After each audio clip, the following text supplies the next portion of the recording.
네, 오늘은 지혜로운 여인 하나가라는 제목으로 말씀을 전하도록 하겠습니다. 오늘도 수요예배에 참여한 우리 모든 믿음의 가족들을 축복합니다. 오늘도 은혜를 갈망하고 사모하는 우리 모두에게 넘치는 은혜가 임하길 바랍니다. 할렐루야. 아멘. 자, 지난 시간에 우리는 다윗을 대적하는 반란이 일어난 사건을 나눴습니다. 베냐민 지파 사람 세바가 다윗을 대적해서 일어났어요. 그러자 어떤 일이 일어났죠? 유다 지파를 제외한 나머지 지파가 다 세바를 따르는 거예요. 나라가 둘로 쫙 쪼개졌어요. 이 상황 속에서 다윗은 뭐 했습니까? 아무것도 안 하는 거예요. 오히려 가든지 말든지 유다 지파와 손 붙잡고 예루살렘 왕궁으로 들어오는 것입니다. 문제의 심각성을 모르는 거예요. 왜 이런 일이 일어났는지, 왜 이런 일이 일어났죠? 물론 세바가 잘못도 했지만 근본적인 이유는 다윗에게 있잖아요. 다윗이 그 모든 과정을 결정함에 있어서 하나님 앞에 기도했다는 기록이 없죠. 하나님께 묻지도 않고 자기의 감정에 이끌려서 일을 결정한 결과 나라가 둘로 쪼개지는 거예요. 민족과 민족 사이에 분열이 일어나는 것이죠. 그리고 예루살렘에 들어왔습니다. 그러면 다윗 뭐 해야 됩니까? 예루살렘 성전 옆에 뭐가 있어요? 왕궁 옆에 뭐가 있어요? 천막으로 된 성전이 있잖아요. 그러면 하나님 앞에 가서 예배해야지. 바로 자기 집 옆이 성전인데 하나님 저로 하여금 돌아오게 하시니 감사합니다. 하나님 앞에 경배하며 예배해야 될 거 아닙니까? 근데 성전에 왕궁에 돌아와가지고 하나님 앞에 예배했다는 기록도 없어요. 대신에 후궁들 다 별채에 가두고 전쟁을 준비하는 거예요. 여전히 하나님과의 관계가 너무나 엉망인 것이죠. 하나님과 친밀하지 않은 거예요. 우리가 이 다윗의 이야기를 쭉 나누면서 다윗의 모습이 꼭 제 모습 같아요. 기도하라는데도 기도 안 하고 하나님 찾으라고 하는데도 하나님 안 찾고 자꾸만 실수를 반복하는 거예요. 그러면서 맨날 상황만 탓하죠. 눈앞에 있는 상황이 안 좋아서, 뭐가 안 좋아서, 여건이 안 돼서 맨날 원망하고 불평하고 그러면서 악순환이 반복되는 모습, 그 모습이 다윗의 모습이 바로 우리의 모습이 될 수도 있다는 거예요. 그래서는 안 되지 않습니까? 아멘이십니까? 이제는 다윗처럼 실수를 반복해서 안 되죠. 여전히 깨닫지 못하고 있는 다윗을 보면서 우리 하나님 아버지 얼마나 속이 상했을까. 그래서 다윗은 지금 하나님과의 관계가 엉망이기 때문에 그 주변에 일어나는 일들이 좋은 일이 일어날 수가 없는 거예요. 더군다나 그 다음에 다윗이 어떤 결정을 했습니까? 세바의 반란군을 제압하는 일에 누굴 등용해요? 아마사를 세우죠. 요압을 제껴두고 아마사를 세웁니다. 이 결정을 통해서 또 비극이 일어나잖아요. 요압이 아마사를 찔러 죽이잖아요. 요압의 입장에서는 서운한 거 아닙니까? 물론 다윗의 입장도 이해는 되잖아요. 자기의 명을 거역하고 자기 아들을 죽인 요압을 군대 장관으로 다시 세운다? 쉽지 않은 결정이에요. 또 자기를 배반하고 압살롬 편에 섰던 나머지 10지파 품는 거 쉬운 게 아니에요. 그런데 그럼에도 불구하고 다윗이 그렇게 해야 되는 이유가 무엇입니까? 다윗은 하나님께서 세우신 이스라엘 나라 전체의 지도자 아닙니까? 나라를 맡겼잖아, 하나님께서. 그러면 나라의 하나됨을 위해서 눈물로 희생해야죠. 하나님께서 세웠는데. 그런데 나라는 눈에도 없고 자기 감정대로, 자기 욕심대로 막 일을 해버리는 거예요. 그 결과 나라가 지금 둘로 쪼개져서 결국 반란이 일어나고 있잖아요. 우리의 모습도 이럴 수 있다는 것이죠.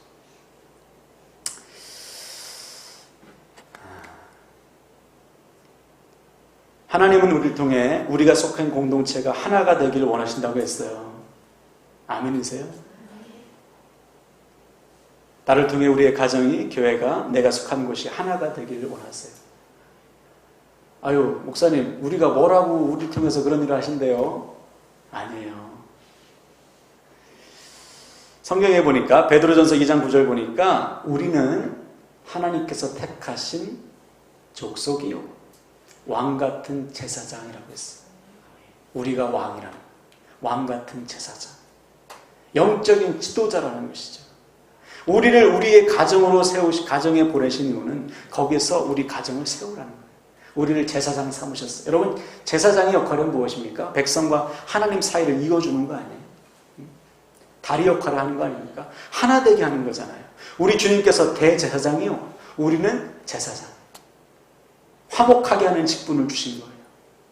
우리를 통해서 우리가 속한 공동체가 하나 돼야죠. 근데 지금 다윗은 그 역할을 감당하지 못하고 있는 거예요. 왜? 하나님의 뜻보다 자기 감정이 앞서니까. 여러분, 집에서 여러분 감정 막 앞서 보세요. 하나 되나? 절대로 안 되지. 교회에서 자기 주장 막 펴보세요. 교회가 하나 되나? 안 돼요. 우리 교회는 주장이 없어. 회의를 할 때 뭔 얘기를 안 해요. 좋긴 좋은데 다 이게 합하는 거죠. 좋게 생각해야지 뭐. 여러분, 하나님께서 우리를 제사장으로 세우셨어요.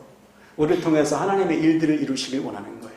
직장과 학교에서 우리를 통해서 하나님의 영광을 나타내길 원하는 거예요. 그 역할을 여러분 감당하셔야 된다는 것이죠. 근데 다윗이 그걸 못하니까 분열이 일어나고 쪼개지는 거예요. 가장 가까웠던 충신과의 관계마저도 완전히 끊어지는 거예요. 그래서 우리는 이런 실수를 반복해서는 안 된다. 눈에 보이는 대로 사셔도 안 되고요. 감정대로 사셔도 안 돼요. 하나님의 아버지의 마음을 품고 사셔야 돼요. 하나님의 뜻을 따라서.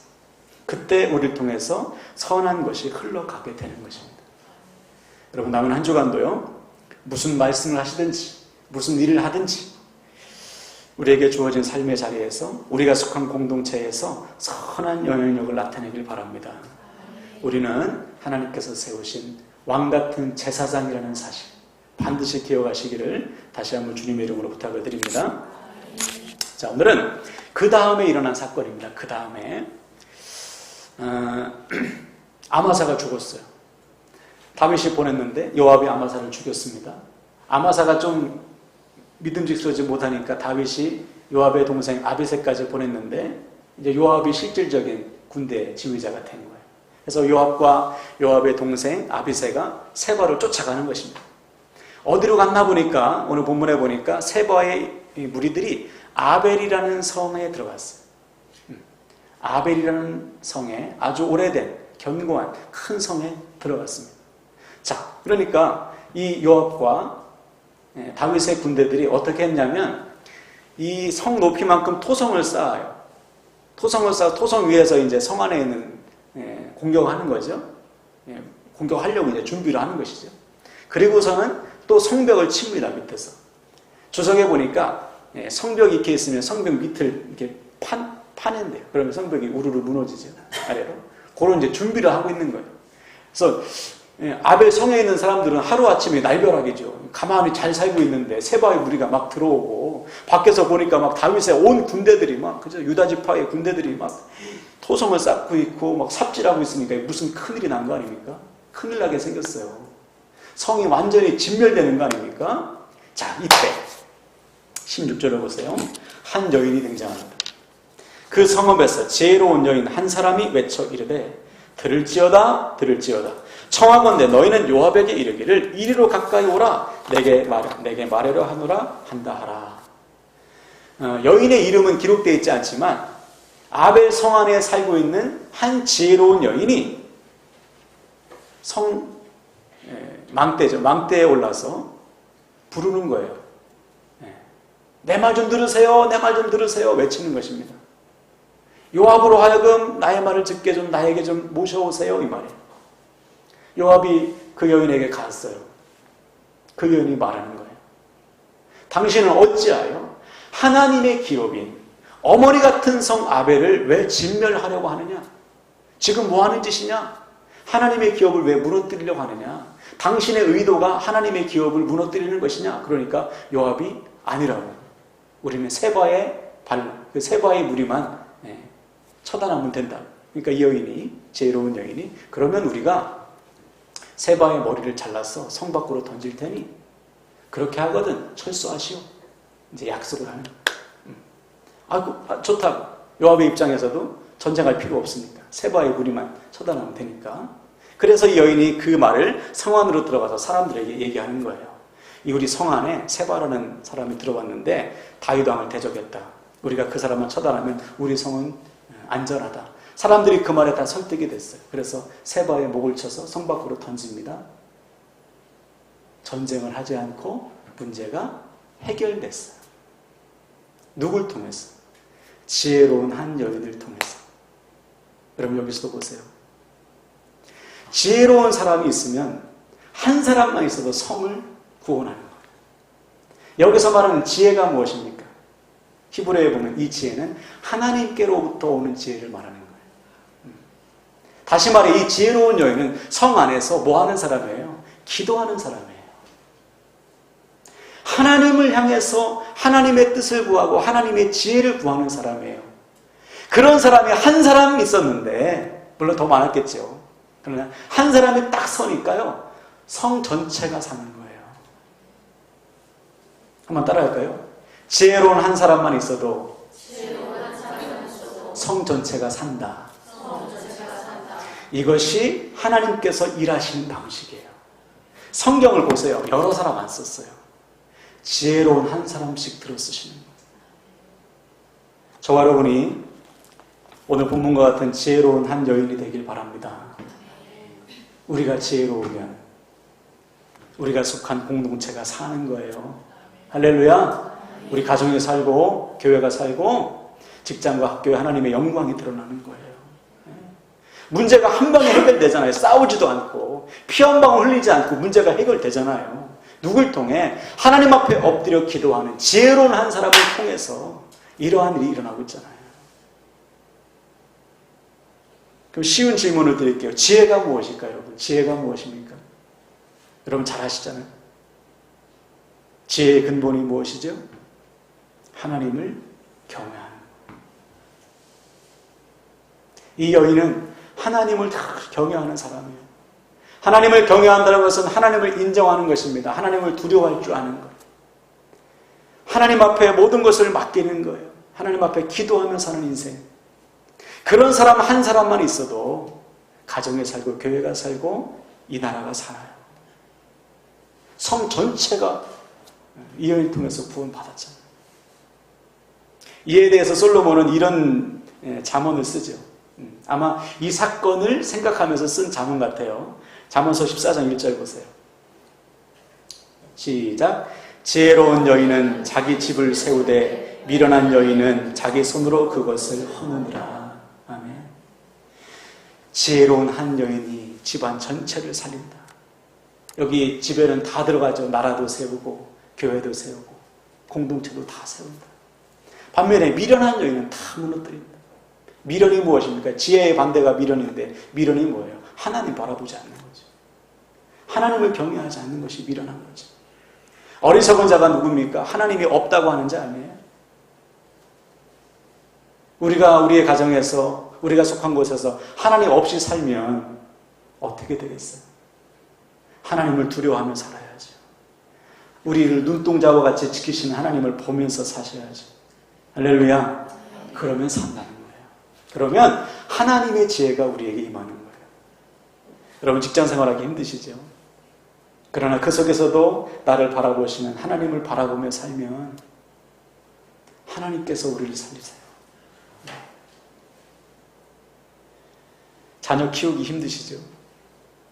하나님 바라보셔야 돼요. 하나님께서 주시는 지혜로 기르셔야 돼요. 그러면 나를 통해서 자녀가 다 사는 거예요. 할렐루야. 아멘. 여러분 삶에 문제가 있으시죠? 하나님 바라보세요. 지혜로운 이름 모두 한 여인을 통해서 아벨성을 살리신 하나님께서 하나님을 찾는 우리를 통해서 얼마나 크게 역사하실까요? 그 하나님 바라보시길 바랍니다. 이렇게 말씀드리는 저도 참 믿음이 없어요. 저도 바라볼 거예요. 오늘 본문의 여인처럼 하나님을 경외하고 하나님을 의지하면 나를 통해서 나의 가정이 살고 교회가 살고 내가 속한 공동체가 다 산다. 이 분명한 확신. 오늘 본문의 이 사건이 우리 삶에도 그대로 일어나게 되시기를 주님의 이름으로 간절히 축원을 드립니다. 그래서 말씀을 마무리하는데요. 여러분, 무슨 일이 있어도 어떤 상황 속에서도 눈에 보이는 대로 살지 마시고 다윗처럼 세바처럼 내 감정과 욕심대로 살면 안 돼요. 그러면 우리가 오히려 화목을 깨고 분열을 일으키는 원인이 될 수도 있습니다. 오늘 본문의 지혜로운 여인처럼 하나님께 기도하며 하나님의 뜻을 구하면 나를 통해서 내 주변이 다 사는 거예요. 오늘부터 이 여인처럼 귀하게 쓰임 받으시기를 다시 한번 주님의 이름으로 간절히 축원을 드립니다. 아멘.